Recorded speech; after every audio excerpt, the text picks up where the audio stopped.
Howdy,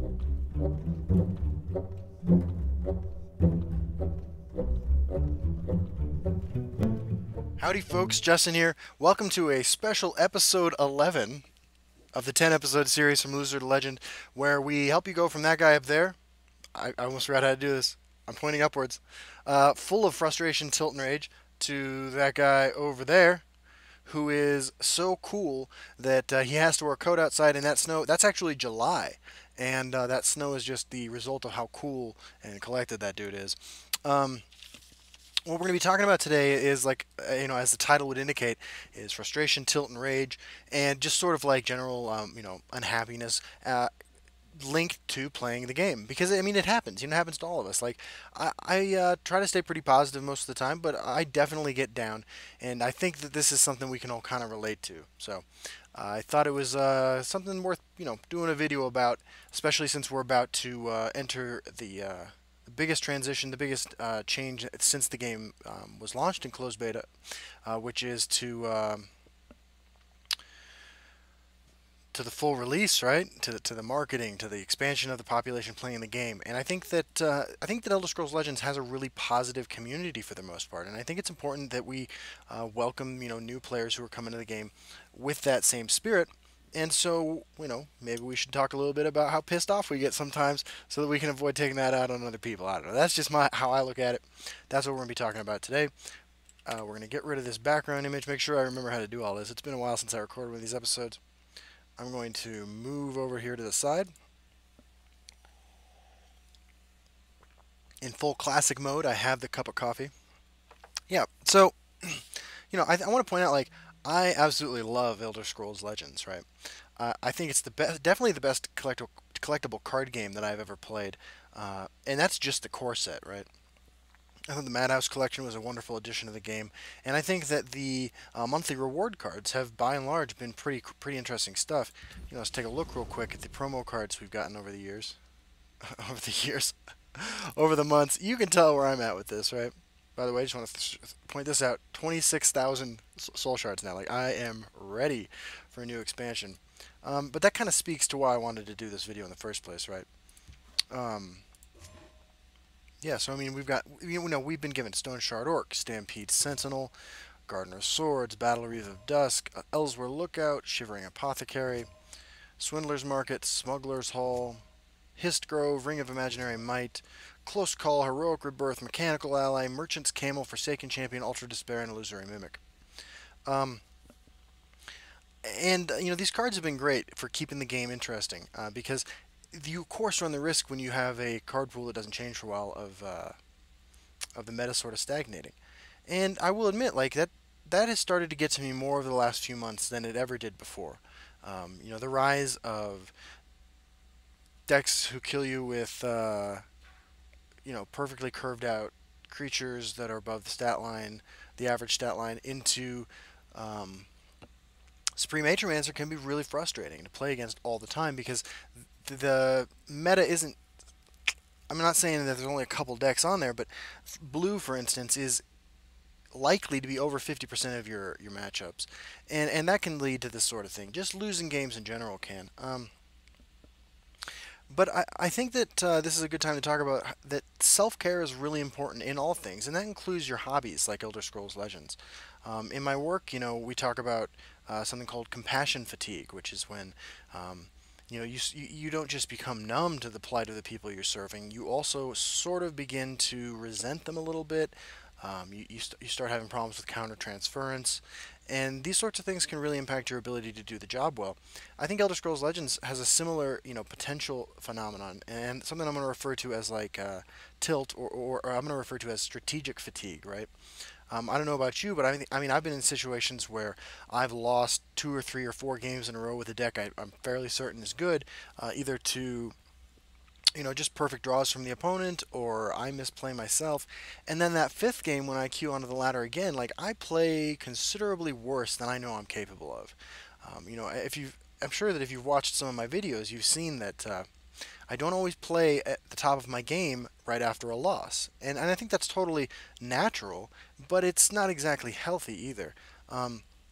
when you're having this strategic fatigue, it's really easy to start just focusing on the negative parts of the game and the things about what's going on that you don't enjoy.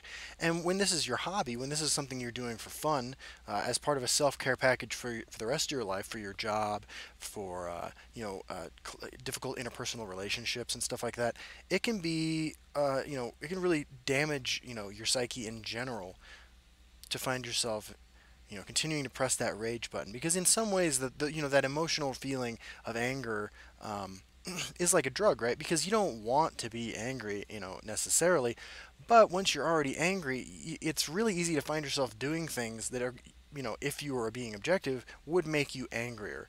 For instance, queuing onto the ladder again after you've lost 5 times in a row for whatever reason. Uh, is basically inviting more of that rage into your life. Um, so, just from my own experience, one of the things I've been doing is, I've been playing with these cards, not including the Madhouse collection and all the monthly reward cards, but I've been playing with all these cards since May. And there have definitely been changes, but I noticed about a week ago, um, after spending, not playing as much in February because I was sick and I was doing stuff with work, that my threshold for irritation was growing a lot lower than it usually is in Legends. And so I made it a point to take a few days off this week, just not play Legends.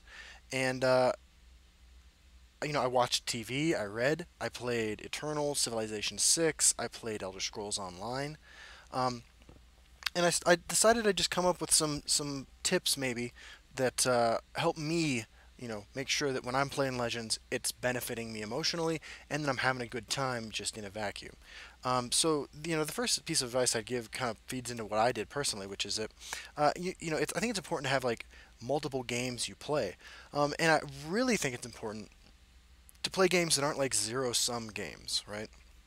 In Elder Scrolls Legends, in every match there is a declared winner or a loser. Like you can have like a moral victory or an emotional, you can get an emotional high from a loss. Like a few days ago when I played one of the most amazing games of Elder Scrolls Legends in my life in a heroic rebirth mirror.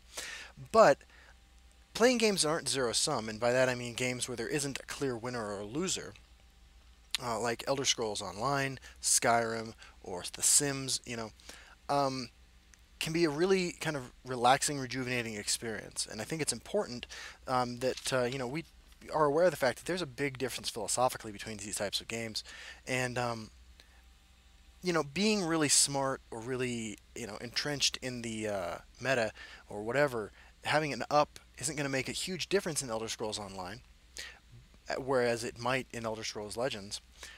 But playing Elder Scrolls Online is just an example, or playing The Sims. Um, is in some ways more therapeutic at times because you get to enjoy the experience, right? It's like you get to have the experience, and when there's no loss that would suddenly rob you of the meaning of that experience, because the experience, the message is, you know, that's why that's a phrase, right? Um, a couple other pieces of advice. I've got some notes here because I know I ramble sometimes in these videos, so I wanted to make sure I got this right. Uh, you know, Another thing that I find can be helpful is so again, speaking from my own experience, I spend quite a bit of time on the Elder Scrolls Legends Reddit. I've never been to Reddit until Elder Scrolls Legends, um, and you know, it's a really cool, positive community we have as Legends players. But um, what I find is if I take a couple days off of visiting Elder Scrolls Legends Reddit or any message board that has something to do with a hobby of mine that I'm really into, where I'm reading every post and stuff. If I take a few days off and then I come back to it, like all of a sudden, like seeing a whole page full of stuff that I didn't know was happening, can be really invigorating, right? Like it can be really fun to see a whole bunch of stuff that I didn't know about, read a whole bunch of stuff all at once instead of just like desperately looking for a new thread that I wasn't familiar with. I'm just gonna play a silly game in the background with an awful deck. Um, what's a good Dweemer deck?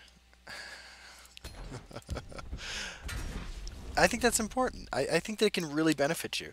And it's not like any of these conversations require your presence, right?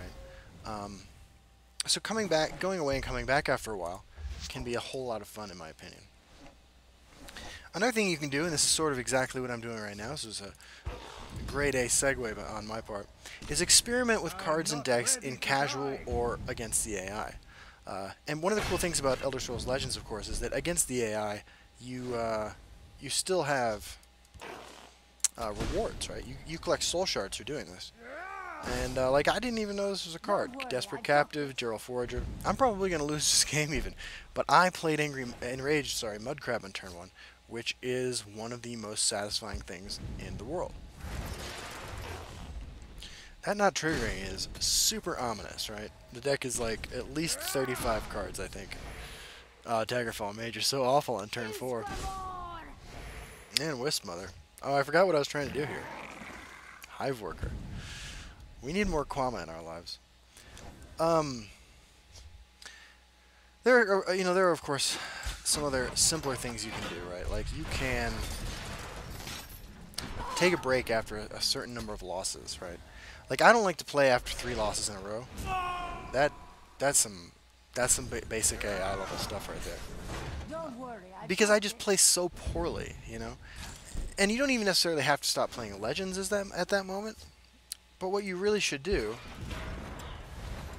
is play either another game, or you know, if you're gonna keep playing Legends, hop into Solo Arena, hop into versus AI. Just don't keep going after you lose a game, because it's not really gonna do you a whole lot of good.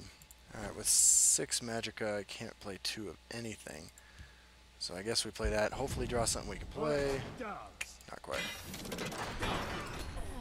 You know, it can be really beneficial to just stop after a few losses, because I feel like the odds of you losing again just increase so dramatically after you lose that first time. Can I carry your weapon? Shine your boots? Some quality adoring fan prophecy right there. So I think that's really important. Okay, no 0 drop to go along with our Merrick, but I'll take it. We are ready for battle. That's a beefy dude. It's a solid guard. Cool. You know, again, this is specific to my experience, but one of the things I like to do is practice mindfulness meditation. I think that... why does this not have guard? Intimidated, removed guard. How dare you? I find mindfulness meditation really keeps me focused on what's important. And by mindfulness meditation, I mean I take some time, I sit down, and I just focus on what is immediately present, what is going on around me, and try to become as oriented in reality as possible. I think that it's a really good way to I'll put it like this. Afterwards, I feel smarter, okay? And I mean, like, I'm not the smartest guy in the world. I know that. But what I do, or what it helps me do, is stay focused, stay true to myself. Finally, the last piece of advice I have is the opposite direction of this. It's not about being one with anything. But I think that it's a pretty good idea sometimes to watch videos where other people lose games of Elder Scrolls Legends. And I say that not being sarcastic. Like, I really believe that it can be very helpful and therapeutic at times. Let's see what I get here. Yeah. To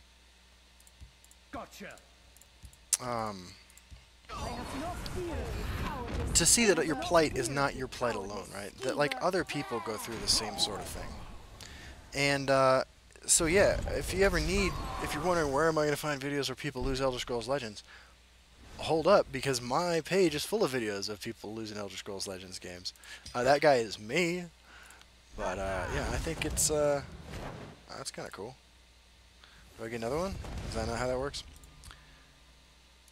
Yeah, I think that this guy's finally getting his day in the sun. I think that it can be really helpful to realize you're not alone. And sometimes it's not enough to just be told you're not alone. You need to see that you're not alone. This guy is alone. He's about to die alone.